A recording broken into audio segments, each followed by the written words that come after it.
What is the glaring importance that you seem to attribute to things?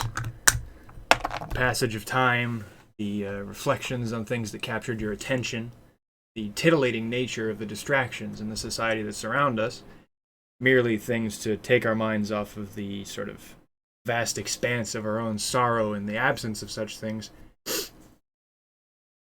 I don't mean to sound too fucking high-minded over here, but it's about the your perception and your memory and the way that you control these things, and the way that you have no control over them, really affects the outcome of, well, pretty much everyone. We're all tied together in that sense. You have this perception that things are going right. It just means that when things go wrong, it's that much worse. If things are going wrong all the time, something going moderately right feels a little bit better, doesn't it? There's something to be said about that, isn't there? There's something to be said about deprivation. There's something to be said about, I don't know, sort of a mental chastity of sorts. It's not like you're putting yourself in a cage, although in some senses you are. It's merely that what surrounds you on a daily basis is akin to an overstimulation phenomenon. The way that you're forced to socialize, the way that you're forced to interact and perceive things, is setting you up to fail. Don't you realize? Don't you realize that everything you're doing is setting you up to fail? The chasing of this sort of the form of success, the form of happiness, the form of anything that you have in your mind is most likely fake. It's most likely a construct. Someone else's mind, someone else's daydream. The perils of ego, of course, constructing such things for others to latch onto. Well, that's you now. That's your entire identity. That's everything that you are, is someone else's idea. It doesn't necessarily matter what input that you thought you had on it. Those are really just your paint job, your reskinning, your whatever you want to call it, your palette swap of things that have already been thought of. There's an old saying. It's an old saying and a good saying. I've never had an original thought in my life. It's actually very true. I don't think anyone necessarily has. Sort of harkens back to that question of tangent here, sorry, but is math invented or is math discovered? Does math exist in nature or does math exist because, well, it's predictive of things and it's a model that we've constructed? Well, that kind of applies to, well, anything, really. The mental construct versus the social construct, which is a term that I really abhor, but it seems to check out when it comes to certain things. On a long enough timeline, everything that you've done will be disappointing. Because as you get older, as you get smarter, as you actually learn to fucking calm down, and your hormones stop kicking you in the balls every day, you don't make such terrible decisions anymore. Albeit, you're capable of doing so. This is why, in certain flashes when you feel the most alive, these usually are associated with things that you later come to regret, or later come to find out weren't exactly the best thing for you. It's the high. Everyone's an addict of sorts. You're always chasing something. When it comes to art, when it comes to representation, when it comes to the figurative side of things, and I don't mean to hearken to the divide between the conceptual and the representative and the figurative and the abstract, and interestingly enough, I don't like using the lingo of art. I don't like using those terms. It's not that I don't understand them. It's not that I don't think other people can understand them. It's just that I don't think that they're relevant to even making art itself. I think that it's sort of a bookkeeping job of akin to people who like to categorize music or do other such things to say, well, if I like this, then I'll like that, and it's not necessarily predictive either. Your own satisfaction comes from, I think it comes from a baseline. It comes from a baseline of just how shitty you think things are in the world.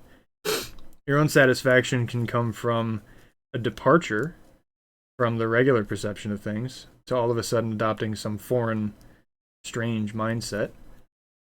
Very common tactic, very useful at times, is to immerse yourself into a worldview or a mindset wherein your problems are pretty much fucking insignificant.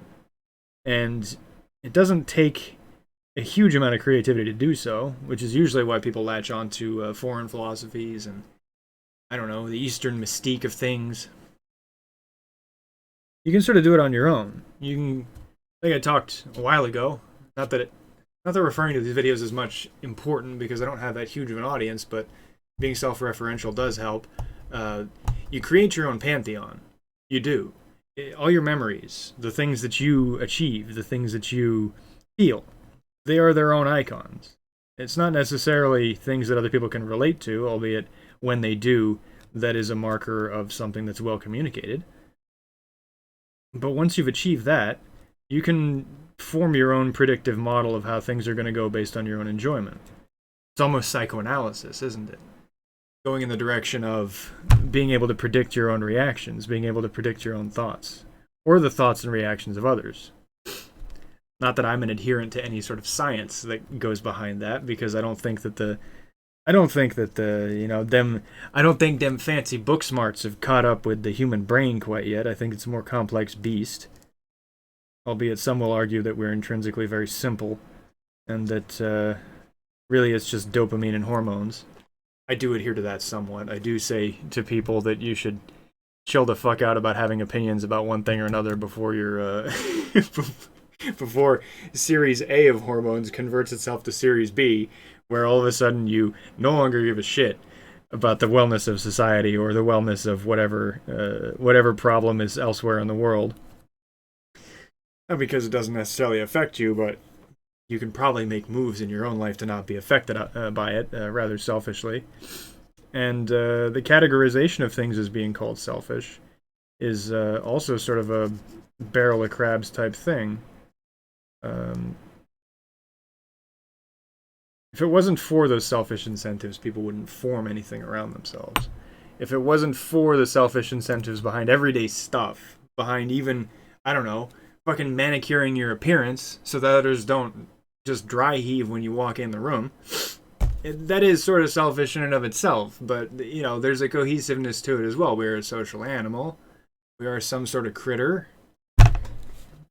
Go down that rabbit hole far enough and you find yourself thinking that we're some sort of genetically engineered monkey. But I'm not, I'm not here to drag anyone down that one.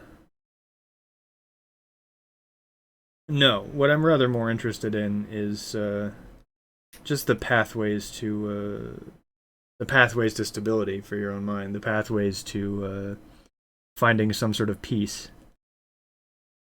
And referring to memory when it comes to that is actually kind of important. It's not that I'm indulging in like armchair or pop psychology or anything, but I just have some very effective methods of my own for overcoming such things as creative depression and the fear of the blank page and whatnot. It's a forgetfulness. You have to forget that you think that you're a piece of shit. You have to forget that other people know that you're a piece of shit. You have to forget they exist. Just forget. Forget about it. On a long enough timeline, it will be forgotten about anyways. You will find different things to think about. You will find different places to plop your interest. After all, there is a glut of it in today's society, as I mentioned. Not exactly lacking. But you can't exactly put everything on a hard drive and go live in the woods on a laptop hooked up to a solar panel now, can you? You could try. Probably not a joyous experience. You'd find yourself missing a certain amount of human interaction. That is, if you have a mindset that is anywhere approaching sane. You could revel in your own insanity in isolation. More power to you. But what's your output? If there is no output, I'm not interested. That's my selfish angle. I find the interests of the insane, the creative output of the insane, and by insane I don't mean just unpleasant people. I mean people who have been interned, you call it, institutionalized. If you get institutionalized and your entire life can revolve around you doing little doodles because you like doing it as a kid, it's called art brute, by the way. It's a very stupid fucking name for what it is. It's supposed to mean, brute as in it tends towards nature, and I disagree with the classification because I think that a lot of it tends towards nature, and just calling the art of the insane something that tends more towards nature is, well, in a sense it does make sense because there's a socialization involved in people getting close to each other in art circles and then influencing each other, and the insane tend to only be influenced by external factors that have nothing to do with the art world. So their art is, I guess, more interesting on a natural level. Fine. I'll go with that classification. I don't care. It's none of my business. The real thing is, they forgot, those crazy people that I'm mentioning, they just forgot that everyone doesn't care. Forget that people don't care. You forget the fact that there might not even necessarily be any reward whatsoever for your participation or for your showing. Anything you do will probably not have any reward down the line. It kind of doesn't matter. But I say that also as having my own coping mechanisms for, I don't know, some sort of depression, where I try to take things into sort of a meta aspect. Look at things on a longer timeline, and your longer timeline also involves your death and the subsequent death of all the generations that you may have spawned.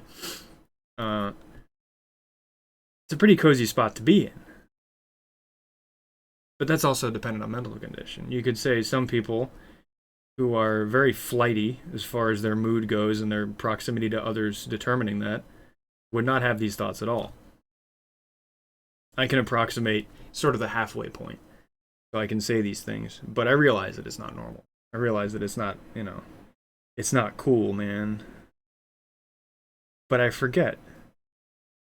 In a strange sense, I also forget about the videos that I make like this. I'll make it when I get the impulse. I'll make it when I feel a certain clarity in my head where I can communicate correctly. Where I'm not just staring blankly at the screen like that. Because that's also 90% of my time.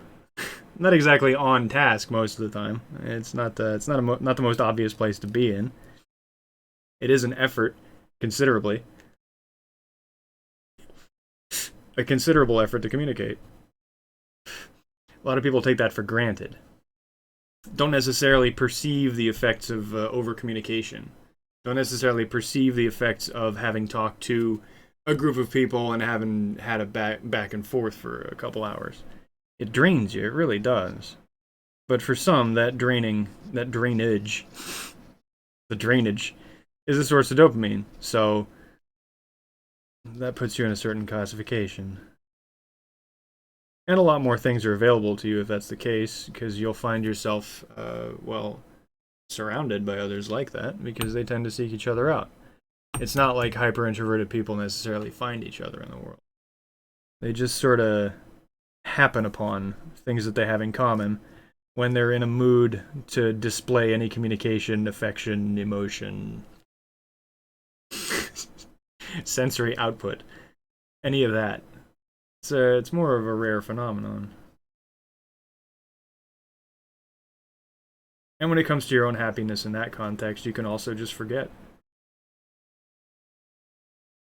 There's a weird, very weird wisdom in senility. It probably makes no sense to hear this. And these are probably only sort of, I guess, personal, sort of coping mechanism type thoughts. I've used that term a couple times because I think it's also very important. But there's a wisdom in completely abandoning the linearity of the time and the world that surrounds you. There might be something in it. Not to say the least artistically there's something to it, because it has a form, but to say that the more you forget about things, the only instances in which you're going to be miserable in that scenario are when you do remember. There's the catch, is that, through this sort of mental drug trip of having abandoned space-time, of having abandoned logic in favor of dream logic, that when there is a realization that that's what you've done, your conscious mind will tell you to be absolutely fucking miserable. And I feel the same thing applies to a lot of hormonal highs, a lot of hormonal abandonments. The bliss of succumbing to all desires kind of thing. The what's it called again?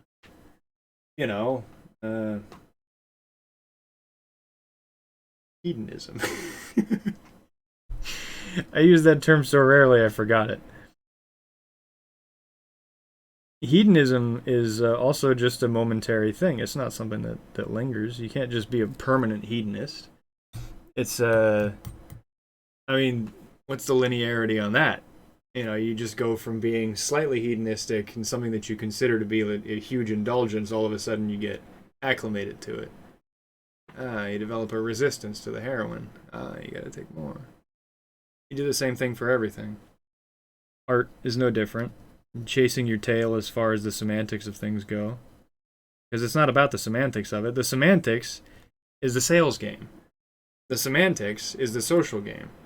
The social game of, you know, you being present, explaining. Like that makes any fucking sense for artwork. No, it has nothing to do with it. You put out the picture, you put out the image, you put out the art, you put out the writing, put out the movie, the song, whatever you want to do, you just put it out there. It's not up to you to shape other people's minds about it unless there's a sales angle to it, unless there's a categorization angle to it.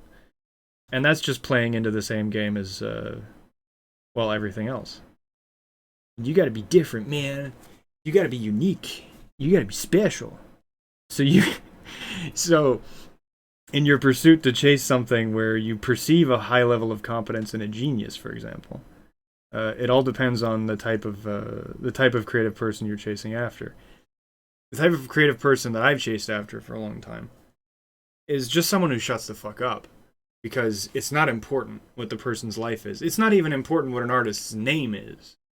I don't really know how to convey this correctly. It's not important to remember artists' names. It can be important to remember their pictures or their songs or anything they do if it's something that really speaks to you. But on a higher form, a higher plane of existence, man, no, you're going to remember the song. You're not going to remember them. You didn't just listen to the song because you wanted to fuck them. You know what usually happens in those scenarios? When you like someone's art just because you want to fuck them? Well, you don't really like their art. You don't really like what they do. You don't really care. So you're not even focusing on it. You're focusing on the act of the selfish indulgence. Normal. Everyone fucking does it. Not like people like pop stars because they're so fucking interesting. Thing of interest is the selfish angle, is the, oh god, I wish this was happening to me. I wish all this was happening to me, therefore it's something I like. I wish all this was something that I possessed, therefore I like it. No. It all makes sense in some way, some roundabout way, wherein I think I started talking about perception, and it sort of devolved into anything else. But that's the craft of how I choose to communicate. I'm not going to choose to communicate in a way that's, I don't know, necessarily of interest. Because that's not really what I'm after. What I'm after is something different. What I'm after is something different entirely. I'm after, I don't know, holy godlike transcendence into a spiritual realm. You know, into a world of willpower and, making things be by mere thought process alone. The domain of the gods. That kind of, I don't know. Everyone's got their own zone as far as that shit goes. You ever hear people talk about their inner voice? Where, oh, my inner voice sounds like, I don't know, a newscaster. My inner voice sounds like a fucking, my inner voice sounds like a 1930s cop movie. My inner voice sounds more like you can picture that sort of old trope of the guy on the mountains like, and today with the stones and the, like, that's sort of mine. It tends towards this bearded man on the mountain screaming at eternity. I don't know why.